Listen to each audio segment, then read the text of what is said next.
Gecenin sen küləklərinin əksinə, dalğalanan saçların dənizdir.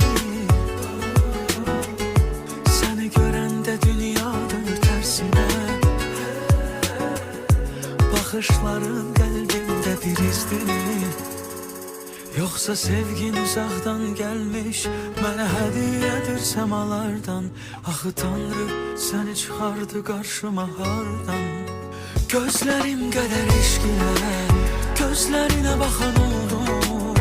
Əllərim qədər titrəyən, əllərini tutan oldum.